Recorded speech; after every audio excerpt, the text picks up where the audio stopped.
moo tax bu ma gisee loolu lépp à travers le Sénégal dama bëgg fu ngeen dajeeti ak waa boor bële mooy waa opposition wala ñiy tuddee seen bopp loolu bu ngeen dajeek ñoom laaj leen ñoom lan mooy seen problème lan la leen Ousmane Sonko def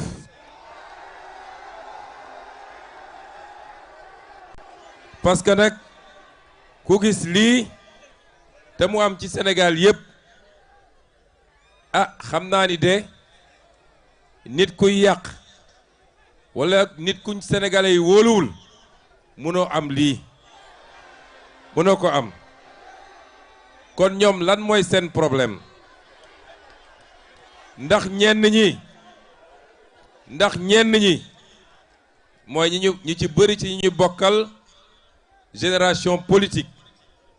su ma nee génération politique nag mooy ñu duggandool ci politique am na ci ñoo xam ne retraité nañu waaye ñoom ñoo démarré ndoo ndax dañoo jàpp ni lii ñu yàlla wërsëgale ñun ñoo leen ko xañ ñoom ba tax ñu jël ko def ko affaire personnelle fu ñu gis Ousmane Sonko wala ñu dégg Pastef seen xol yi di bax ñeneen ñi tamit ndax dañoo jàpp ni lañu yoroon ñoom foog ni ñoom gâteau bu ñu moomal seen bopp la te muy moomeelu askan wi ñu jàkkaarloog ñoom ba jële ko seen loxo jàpp nañ ni ab teranga buñ leen xañ la ñoom yooyu yëpp ndax moo justifié lii ngeen gis tey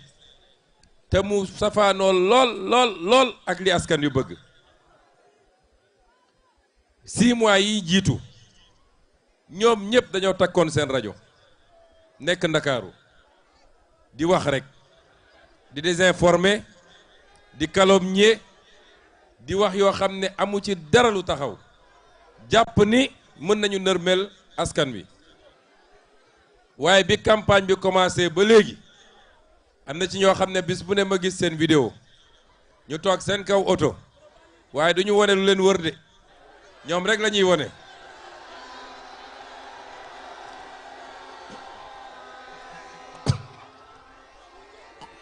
loolu li muy firnde mooy waxuma ko pour may leen buzz de ndax ne dañ naan soo waxee ci ñoom da nga leen di may buzz waaye raisonnement bi dafa am fi mu jëm mooy askanu Sénégal bokk na ci askan yi gën a yeewu ci àdduna askan duñu ñuy nax ci wax ju bari ak manipulation bu ngeen seetee depuis quelques jours nag dafa mel ni seen stratégie xaw naa changé dem nañ ba ci biir gis ni nekk ci subaak ngoon am Sonko andil Sonko c'est pas payant moo tax temps yi xaw naa gëj a dégg ay attaques waaye du ñu bàyyi manipulation nag ci la ñuy dëkk li ngeen di dégg yëpp chaque jour ñu génne benn thème bu bees leen rek la wundu mooy le système est agonisant et lorsqu'un système pourri jusqu'à la moelle est agonisant, il faut l'achever et l'achèvement c'est le 17 novembre 2024 en votant massivement pour que ñu am une majorité bu kenn musul gis Sénégal loolu mooy achever le système définitivement ndax Tambacounda pare na ndax le pôle sud-est pare na parce que fii waxu pôle lañ fi wax may remercier tous ceux qui sont venus yokk ci liggéey bi ndax li ñu war a liggéey li ñu war a defar ci Sénégal ñëpp xaj nañ ci donc monsieur les maires ñu ngi leen di gërëm di leen jaajëfal ñoo ngi féliciter tamit tous les militants et les militantes de Pastef wallahi militants yu mel ni yéen waxuma Sénégal de waaye gisuma ko ci àdduna ma leen di jottali it nuyoo son excellence le président Bassirou Diomaye Faye ndax sànq bi may ñëw jóge Kédougou déggante nañu waaye fu mu toog bopp baa ngi métti ndax lii daanu ko raté te su sañoon fii la koy fekk mu bokk ak ñun lii waaye mi ngi leen di nuyu di leen gërëm tam ndax élection présidentielle bi man maa ñëwoon fii bi ñu séparé woo à partir de Kolda moom mu remonté ci Nioro man maa ñëw Tamba ngeen tertuma fii 2 heures du matin wala lu ko raw ngeen jëloon engagement ak ñun engagement boobu matal ngeen ko ba mat sëkk ci premier mi-temps bi léegi nag deuxième mi-temps bi lañ jublu mbokki Kamba fii damay wax ci le pôle sud-est campagne thématique la ñu wax campagne boo xam dañ ko teg ci xam-xam keroog am na candidat bu fi jaar nee na woo daf ñuy yedd nee na léegi am na ay études yu mu santaane woon ba ANSD def ko nee na man léegi mu may ñaan ma dem jëli études yooyu pour xool ko gis nga étude ku nekk ci nguur pendant 12 ans defoo dara lu dul nga naan am na études yu ma bàyyi woon ci tiroir yi dem leen jël ko ñooñu waroon nañu am gàcce taxaw naan dañuy campagne électorale mais le pôle sud-est moo boole ñaari région muy région de Kédougou ak région de Tambacounda yéen waa Tamba yéen waa pôle sud-est dama bëgg ngeen am une fierté mooy Sénégal dañ dem ba andi benn stéréotype ñu ne Tamba même ñi fi mujjee am problème boroom yoonu Bakel yi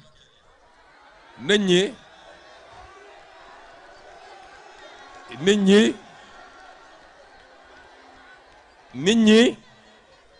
dañ doon wax ah Tamba de tàng na stéréotype bi ñu def mooy soo nee Sénégal oriental ñu ne la fu tàng la fu wow la dëkk ba dëgër na dama bëgg ngeen am une fierté. Est-ce que vous savez que vous êtes le pôle le plus riche du Sénégal? Est-ce que xam ngeen ko? Le pôle le plus riche du Sénégal. Keroog bi ñu présenté référentiel bi sooy jël classement Sénégal en termes de richesse par tête d'habitant le pôle sud-est mooy le pôle le plus riche et le seul qui a un PIB par tête d'habitant de 1 million amul beneen bu ko am et ca des yëpp ñu ngi diggante ay 400 000 500 000 600 000 lan mooy problème bi donc le problème mooy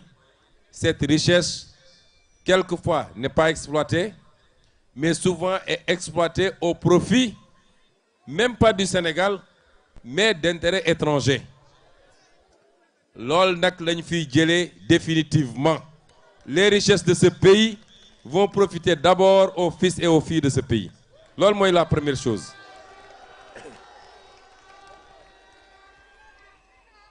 le pôle sud-est bu ñuy wax tàngoor xam nga Dubaï amul fu ko gën a tàng ci àdduna désert la Dubaï Arabie Saoudite désert la te ñépp a ngi dem foofu tey lan moo ko waral mooy ba ñu amee pétrole wala ñu am gaz dañoo am seen fulla bu mat sëkk téye ko seen mbir réew tabaxee ko réew mi fi nga xam ne yaa 40 ans ay tente la woon ci désert bi ak ay jëléem tey soo fa demee ay gratte-ciel nga fay fekk lan moo tax ñun suñu or bi nekk fii suñu fer bi nekk fii suñu marbre bi nekk fii lépp nekk ci pôle bi utiliser wuñ ko dans le même sens ba tey boo ñëwoon Tambacounda lu mel noonu nga fay fekk c'est ça le vrai pari que nous devons relever ensemble est-ce que vous êtes prêts lan la ñu fas yéene def ci pôle bi j'ai commencé par les industries extractives ndax am nañu or bu bëri bu nekk fii ñu ngi koy exploiter depuis des années Sénégal impôt sax amu ko ci impôt nga exonéré ci impôt nit ñi mën a exploiter génne ko brut conteneurs yi wala or bi ci avion yi lañ koy yeb directement ci piste yi mu dem yoonam kenn mënu la wax ñaata la ak fan la premier acte bi ñu posé mooy dañ leen ne woon dinañu renégocier instituer nañu une commission boo xam ne commencé na liggéey bi te mun naa leen garantir une chose il y a 27 contrats miniers qu'il va falloir auditer, qu'il va falloir relire ba pare delloo si ko dans de meilleures conditions ba mun a profiter à la région et au Sénégal 27 contrats miniers parce que dañu bëgg fii li nga xam ne moo fi am ñu exploité ko fi wax naa ko léegi à Kédougou réew muy produire or te amoo comptoir de commercialisation de l'or même nos bijoutiers sénégalais bitim réew la ñuy dem uti or loolu mooy yàlla may la alal nga sàggane ko mu génn ba pare ngay wër di yelwaan donc amuñu comptoir de commercialisation de l'or amuñu raffinerie or gis nga looy produire moo xam jën la moo xam des produits agricoles la wala des ressources naturelles la qu'en tant que tu produis et tu exportes brut xamal ni tu es perdant parce que produit balaa muy am sens nga yokk ci valeur loolu la ñuy wax nga transformer ko mu am valeur ajoutée mooy tax produit bi boo ko naroon jaayee 100 nga mën koo jaayee 1000 donc loolu c'est l'un de nos premiers combats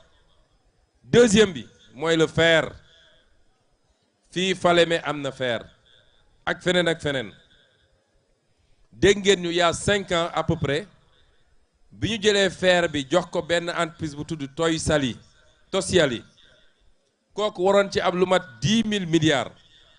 lépp ci kaw le dos des Sénégalais boobu j'étais opposant maa fi taxaw def conférence de presse fëgg ci table bi yooxu ba ñu dellu gannaaw su du woon loolu du ñu fekk fii fer bi donc ce fer qui aujourd'hui fer boobu nga xam ne tey ça appartient quasiment à 100% au Sénégal moom la ñu bëgg a commencer exploitation il faut que le pôle sud-est devienne un hub sidérurgique ak métallurgique mooy li nga xam ne fer bi la ñu mun ko di traiter fii exploiter ko fii traiter ko fii gis nga lii yëpp may wax nii au-delà du fait que ça va générer des milliers d'emplois moom mooy yor économie fii parce que à terme li ñu bëgg mooy que Tambacounda devienne une métropole régionale mais pour mu am lan mooy renforcer les métropoles foo mënul créer de l'économie mënoo fa créer de l'urbanisation nit ñi duñ ñëw installé wu wala suñu installé woo duñu tabax li ñu war a tabax moo tax loolu c'est extrêmement important en termes d'infrastructure tey ñi ngi bëgg a def université bu Tambacounda ma leeral ci dara parce que dañuy wër di wax nit ñi ne le nouveau régime moo bëgg a bloquer université bi déedéet ñun bi ñu ñëwee dañoo fekk ñaari projet université bu Tambacounda ak bu Matam ma ne gars yi nañ ko auditer parce que xam nañ gars yi li ñu fi nekkee woon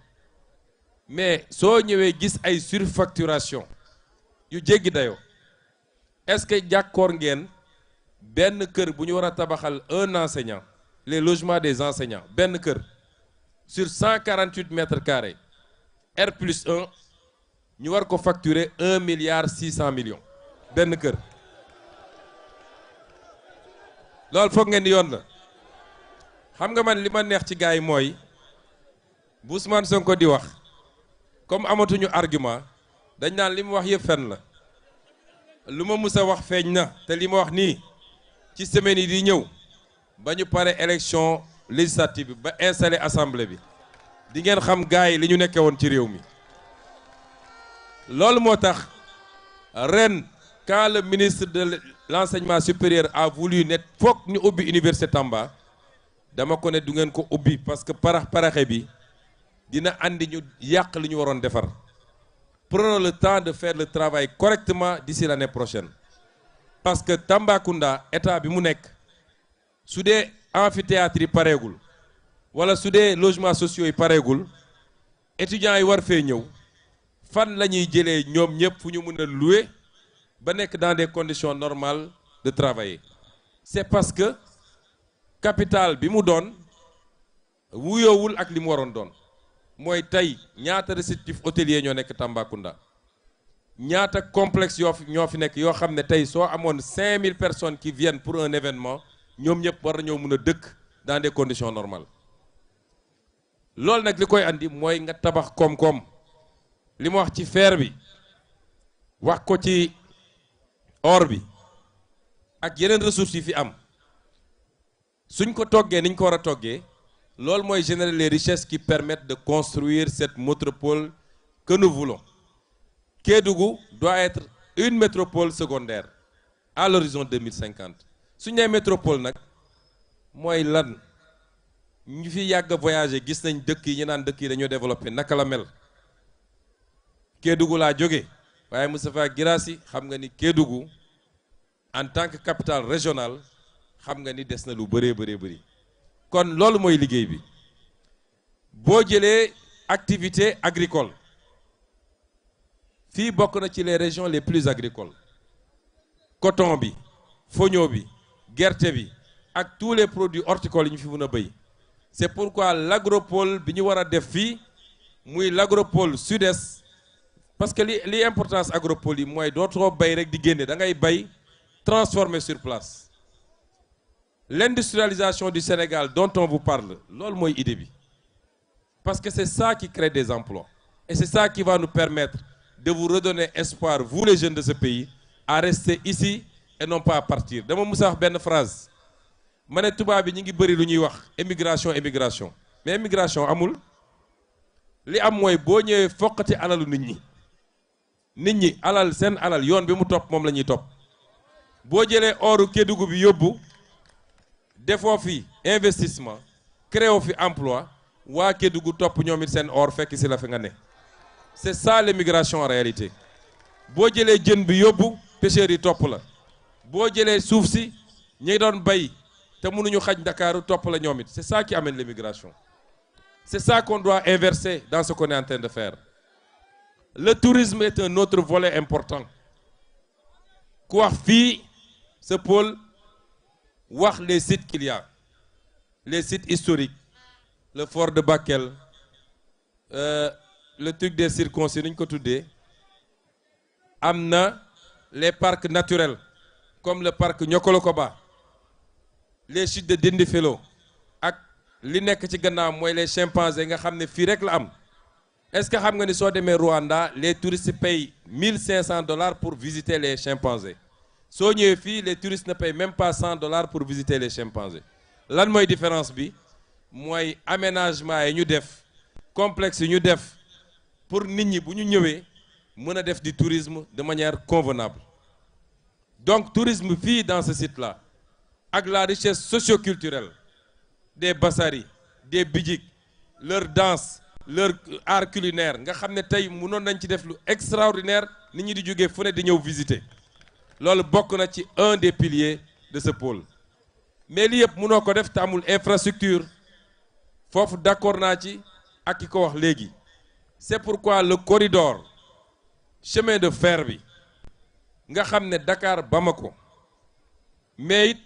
buy remonter ba Bakel en passant par Falémé bi pour l'exploitation du fer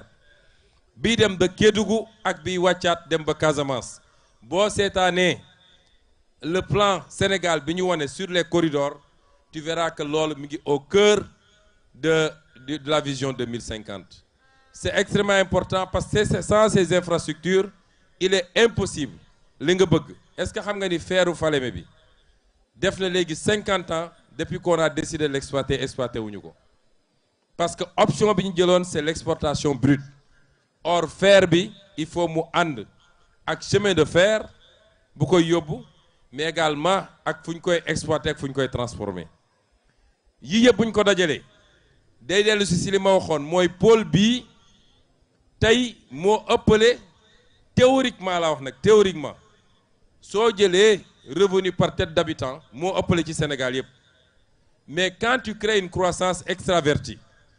mooy li xew Sénégal depuis presque 10 ans ñu naan ñu on a une croissance de 7% te njëriñul Sénégalais yi parce que 80% de cette croissance est captée par des intérêts étrangers bu ñu wëlbatee loolu nag ba mu dellu si fii la ñu bëgg à l'horizon 2050 ce pôle continuera à être le pôle le plus riche avec 4 millions par tête d'habitants mais mu doon 4 millions boo xam ne luy des fii la ci biir pôle bi en tout cas au moins les 90% des ci biir pôle bi lii mooy la vision 2050 et c'est à ça qu'on vous convoque. Est-ce que vous êtes prêts à accompagner le président Bassirou Diomaye Faye pour la réalisation de lii ma leen wax nii, particulièrement vous la jeunesse? Pour ngeen accompagner ko nag, je vais vous donner quelques recommandations. La première, c'est la patience. Réew kenn du ko tabax ci benn fan. Réew boo dégg mu développé suñ la waxee fan la nekkoon il y a 70 ans, fan la nekkoon il y a 45 ans, ça se fait étape par étape. On est parmi les 25 pays les plus pauvres. Loolu c'est parce que ñi fi newoon liggéeyuñu. Il faut ñu génn d'abord de l'extrême pauvreté. Génn ci situation des pays les plus pauvres. Dem vers les pays à revenus intermédiaires. Doog a dem ci émergence. Doog a jublu ci développement. Étape yooyu yëpp nag lu ñu war a ànd liggéey la. Ce que je veux dire à la jeunesse, ne soyez pas pressés. Bu leen xeeb benn liggéey. Quand on vous invitera à revenir à l'agriculture, andi les moyens de faire l'agriculture moderne, mooy andi le matériel qu'il faut, financer l'agriculture, mettre en place un système pour que lu nit ñi bay ñu jënd ko. La ñu bëgg mooy leen les jeunes bu leen xeeb loolu jàpp ni tout le monde doit être dans les bureaux avec climatiseurs et cravate.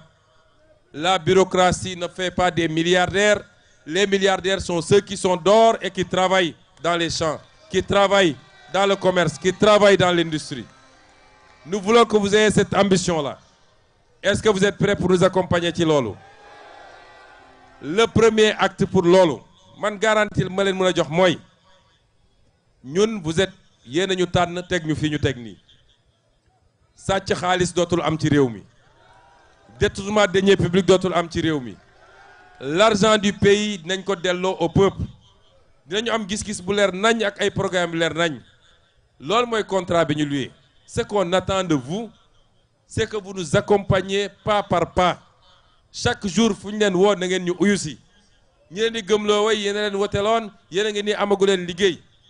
Quand tu as 65% de jeunes munoo leen créer emploi en 6 mois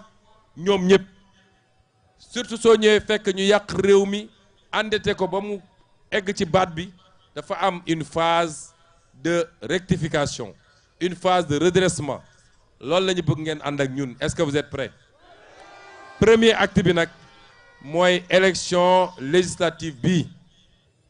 ngeen jox ñu les moyens de gouverner. Parce qu'il nous faut gouverner. 6 mois yi passé yoruñu Assemblée nationale. Est-ce que dégg ngeen ñu voter une seule loi? Ñaari loi yi ñu yóbbu Assemblée nationale dañ ko rejeter. Fexe nañu sax pour daaneel sama gouvernement. Kon su ngeen bëggee programme bi ñu leen tëral ñu dérouler ko rapidement da ngeen ñuy jox une majorité confortable. bu boobaa nag bu ma fi dellu siwaatee dans le cadre de la campagne mun ngeen ma xool les yeux dans les yeux ngeen ne ma laajoon nga ñu président de la République ñu jox la. laajal nga ñu majorité Assemblée nationale ñu jox la 155 députés waaye def nañu 4 ans gisuñu résultat gisuñu début résultat. Loolu mooy contrat social ak contrat moral bi ñu bëgg am seen diggante suñu digganteeg yéen. Kon dem leen jëli carte électeurs yi parce que am nañu jëlagul seen carte ba léegi. Ensuite le jour du vote na ngeen teel a jóg parce que li ma gis nii bu ngeen toogee ba 18h yéen ñëpp ngeen sottee ko ci bureau de vote yi du sotti. Est-ce que vous nous promettez qu'à 7h du matin les bureaux de vote seront remplis à bord? Ngeen voter massivement pour notre liste ñu am majorité bi ñu bëgg. Est-ce que vous le promettez? Kon Tambacounda, vous êtes l'avenir du Sénégal. Vous êtes le présent du Sénégal. Vous êtes le cœur du Sénégal. Soyez fiers d'être des citoyens du Sénégal, mais soyez fiers d'être des natifs du pôle sud-est. Bu leen kenn jëlee ci loolu. Et dans quelque temps, si on fait ce qu'on doit faire, gëm naa nit dina jóge fu ne di ñëw Tambacounda installé wu pour pouvoir travailler décemment mais du waa Tambacounda ñooy émigrer pour dem Dakar. Je vous remercie pour votre attention. Salam alaikum.